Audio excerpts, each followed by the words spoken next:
మునీరికి మూడిపోయింది, పాపం పండింది.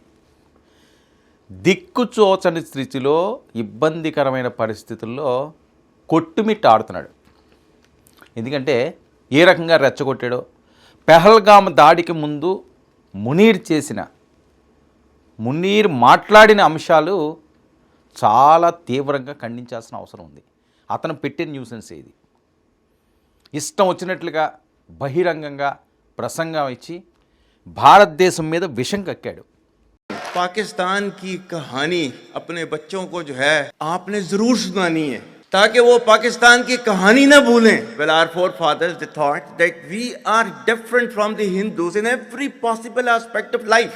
Our religion is different, our customs are different, our traditions are different, our thoughts are different, our ambitions are different. That was the foundation of the two nation theory that was laid there. That we are two nations, we are not one nation. So because of that our forefathers they struggled, mounted that incessant struggle to create this country. Our forefathers they have sacrificed immensely and we have sacrificed a lot for the creation of this country. And we know how to defend it. My dear brothers and sisters and sons and daughters, please don't forget the story of Pakistan. ఆ పరిస్థితే పెహల్గామ్ దాడికి కారణమైందని చాలామందిలో అభిప్రాయం ఏంటి, వాస్తవం కూడా అదే. అతను మాట్లాడిన కొద్ది టైంలోనే ఈ రకంగా జరగడం అంటే ముందు నుంచి కూడా మునీర్కి తెలుసు. Bharat target Munir, Ajit Doval target Munir. ఎందుకంటే అజిత్ దోవల్కి తెలుసు మునీర్ ఎంత క్రూరుడో, ఎంత దుర్మార్గమైన ఆలోచనలు చేస్తుంటాడని. మరి మునీర్ ఎక్కడున్నాడు, ఎందుకు మాట్లాడట్లేదు, ఎందుకు కనిపించట్లేదు? భారత్ కొట్టిన దెబ్బకు దిమ్మ తిరిగి బంకర్లో బజ్జున్నాడా? ఏ బంకర్లో బజ్జున్నాడు, ఏ ప్రాంతంలో బజ్జున్నాడు? కీలకమైన సమాచారం ఎన్ఐఏకి అందిందని. కరాచీలో మునీర్ డెన్ కరాచీలో ఉంది. అది ఏ ప్రాంతంలో ఉందో, ఎక్కడుందో విత్ ఎవిడెన్స్, పక్కా ప్రూఫ్లతో ఒక లిస్ట్ వచ్చేసింది. గూగుల్ మ్యాప్లో మునీర్ డెన్ చూపిస్తున్నదట. భారత్ తలుచుకుంటే ముఖ చిత్రం వచ్చేస్తుంది. ఎందుకంటే మొన్న ఏ రకంగా కొట్టారు, 7 నుంచి 9 స్థావరాలు ఎక్కడ కొట్టాలో అక్కడే కొట్టారు, పక్కోడికి నొప్పి కూడా తెలియకుండానే. సో ఆ రకంగానే ఉంటుంది. మరి మునీర్ని ఊరుకుంటారా? పాక్ ముందున్న లక్ష్యం ఒకటే, మునీర్ని ప్రాణాలతో అప్పచెప్పాలి. లేకపోతే డెన్ తెలిసింది కాబట్టి ఇంక మర్చిపోవాలి.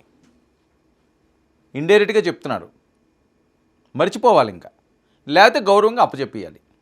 మరి ఆ పని చేస్తాడా చేయడా అన్నది పాక్ ప్రభుత్వం ఆలోచించుకోవాలి. ఎందుకంటే పాక్ ప్రభుత్వం కూడా ఇబ్బందికర పరిస్థితుల్లోనే ఉంది మునీర్ వల్ల. సైన్యాన్ని రెచ్చగొట్టి ప్రభుత్వాన్ని కోల్దోల్చి తన ఆధిపత్యం చేయాలని చూస్తున్నాడు. అది కూడా ఇబ్బందికర పరిస్థితుల్లోనే వాళ్ళు ఉన్నారు. ఇక పాక్ ముస్లింలు అయితే మునీర్ పేరెత్తితే మండిపోతున్నాడు. అందుకని అతను వెయిట్ చేస్తున్నాడు. లేకపోతే ఈ పాటికే స్వాధీనం చేసుకుందుడు, తన ఆధిపత్యం చూపెత్తుడు. కానీ ఆ పరిస్థితి లేదు. ప్రజల్లో తిరుగుబాటు వచ్చింది, రోడ్లు ఎక్కుతున్నారు.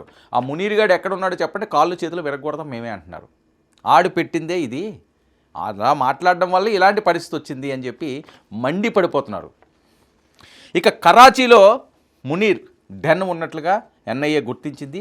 దానికి సంబంధించిన పిక్చర్స్ కూడా వచ్చినాయి. అతను ఏ రకంగా ఆ డెన్లో ఉన్నాడు, అక్కడ ఎంతమంది అతనికి పూర్తి భద్రత కల్పిస్తున్నారు, ఎంతమంది మెన్ ఉన్నారు, ఆ మునీర్తో పాటుగా మిగతా వాళ్ళు ఎవరైతే ఉన్నారు, చాలా కీలకమైన నేతలు కూడా మునీర్ తోటి ఆ స్థావరంలో ఉన్నట్లుగా తెలిసింది. So already target fix. ఏ సమయంలోనైనా సరే ఒక్కసారిగా దీపావళి అవుతుంది ఆ ప్రాంతాన్ని. సరే ఇప్పుడున్న పరిస్థితుల్లో కాస్త టైం తీసుకుంటారు, కానీ అతను కానీ లొంగకపోతే ఉంటుంది. స్థావరాన్ని కనిపెట్టేసిన ఎన్ఐఏ లోపలయ్యండి, అజిత్ దోవల్ ఆర్డర్స్, గౌరవంగా లొంగిపోతే లొంగిపోవాలి, లేదే వేసేయండి అని అజిత్ దోవల్ ఆర్డర్స్ కూడా పాస్ చేశారండి. ఇక టెన్షన్లో పాక్ సర్కారు, ఆర్మీ. ఎప్పుడైతే మునీర్ ఎక్కడున్నాడో ఎన్ఐఏ పసిగట్టేసిందిరా బాబు, మరి ఇంకా వాళ్ళు ఊరుకోరు, వేసేస్తారు, జాగ్రత్తగా ఉండాలి అని చెప్పి ఒక పక్క ప్రభుత్వం టెన్షన్ పడుతున్నది, మరో పక్క ఆర్మీ టెన్షన్ పడుతుంది. అతన్ని ఏ రకంగా సేవ్ చేయాలని. ప్రజలైతే ఆడికి తగిన శాస్తి జరగాలి, ముందు ఆయన లేపియండి, సగం గొడవ వదిలిపోద్ది. ఆడి వల్లే మాకు ఈ పరిస్థితి వచ్చింది, ఈరోజు తినడానికి తిండి లేదు, తాగడానికి మంచినీళ్ళు లేవు, కొనుక్కోవడానికి డబ్బులు లేవు, రోడ్ల మీద అన్నమో రామచంద్ర అని అడుక్కు తినాల్సిన పరిస్థితి తీసుకొచ్చేసారు, మా బతుకులు ఏమో బతుకుతుంటే యుద్ధం పేరు మీద మమ్మల్ని ఇరికించేశారు అని చెప్పి పాక్ ముస్లింలే రోడ్లు ఎక్కుతున్నారు, పాక్ ముస్లింలే తిడుతున్నారు, పాక్ ముస్లింలే ప్రార్థనలు చేస్తున్నారట. మునీర్ లాంటి వాడు పోవాలి, వాళ్ళు పోతేనే కానీ మాకు ప్రశాంతత లేదు, ఈ రక్తదాహం ఉన్న వాళ్ళందరూ కూడా పోవాలి పాకిస్తాన్ నుంచి, భారత్ మీరే వేసియండి, మీ వల్లే సాధ్యం అవుతుంది అని చెప్పి వేడుకుంటున్నారట కూడా ప్రార్థనల రూపంలో. మసీదులకు వెళ్ళి మరీ వేడుకుంటున్నారట. ఎవరైతే దుర్మార్గులు ఉన్నారో, ఎవరైతే దుష్టులు ఉన్నారో వాళ్ళ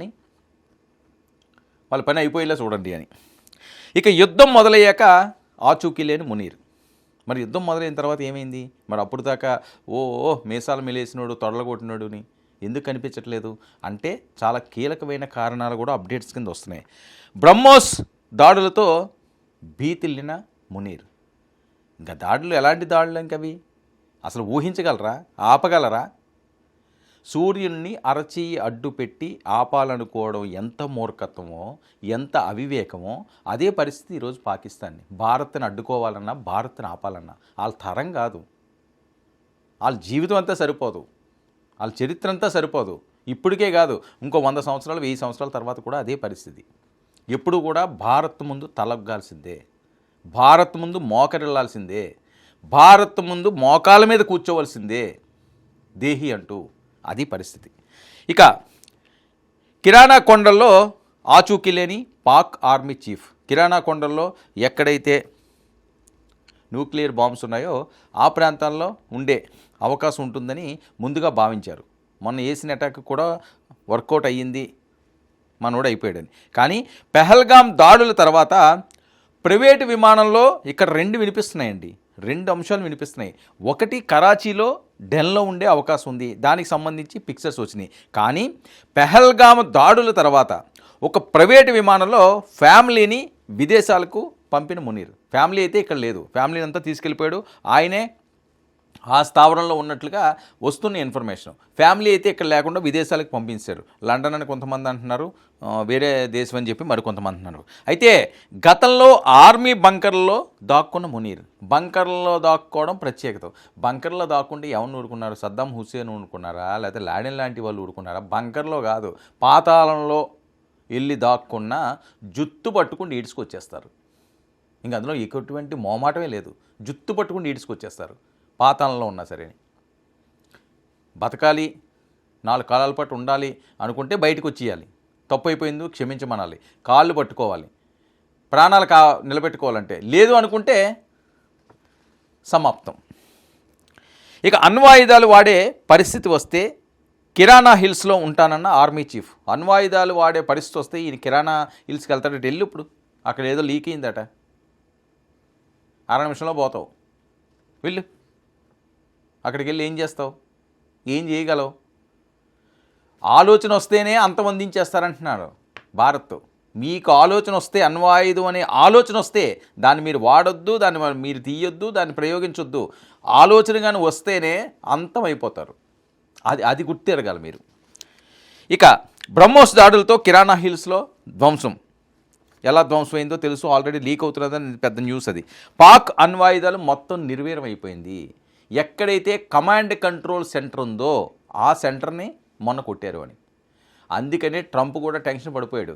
వీళ్ళు ఏదో కొంప ముంచిలా ఉన్నారు, మొత్తం పాక్ అంతా కూడా మాడి మసి అయిపోతుంది, బుగ్గైపోతుంది, 100 ఏళ్ళు పాక్ అన్నది అసలు తెలియదు ప్రపంచానికి, అలా తయారైపోద్ది, ఎవరో అక్కడికి వెళ్ళలేరు, పూర్తిగా అన్నీ కట్ అయిపోతాయి. అలాంటి దాని మీద ప్రయోగించారు. అందుకనే నేను ఆపండ్రా బాబు అని చెప్పి ముందుకొచ్చానని ట్రంప్ గారు కేకలు పెడుతున్నారు. ఇక కనీసం ఒకవేళ ఎక్కడో మిగిలిన దాన్ని తరలించలేని పరిస్థితుల్లో పాక్ ఉండదండి. ఎట్టి పరిస్థితుల్లోనూ కూడా దాన్ని తరలించే పరిస్థితి లేదు, దిక్కుమొక్కు లేని పరిస్థితిలో అయిపోయింది. వార్ హెడ్లు కూడా కిరాణా హిల్స్లోనే ఉన్నాయి, వార్ హెడ్స్ కూడా కిరాణా హిల్స్లోనే ఉన్నాయని చెప్పి మనం ఆల్రెడీ దాని గురించి డిస్కస్ కూడా చేయడం జరిగింది. ఇంకా కిరాణా హిల్స్లో ఉంటానని చెప్పి కరాచీ డెన్లోకి మారిన పాక్ ఆర్మీ చీఫ్ కిరాణా హిల్స్లో ఉంటాను అంటే వాళ్ళకి ఇన్ఫర్మేషన్ అందింది. కిరాణా హిల్స్ కాదు, ఏ హిల్స్లో ఉన్నా సరే వీళ్ళు ఎత్తికెళ్ళిపోయేలా ఉన్నారు, ఇంకా మనం అక్కడ ఉండడం సేఫ్ కాదురా బాబు అని చెప్పి జనావాసాల్లోకి వచ్చేసారు. వీళ్ళు తెలివితేటలు ఈ రకంగానే ఉంటాయి. సద్దాం హుస్సేన్ కూడా ఆ టైంలో అలాగే చేశాడు.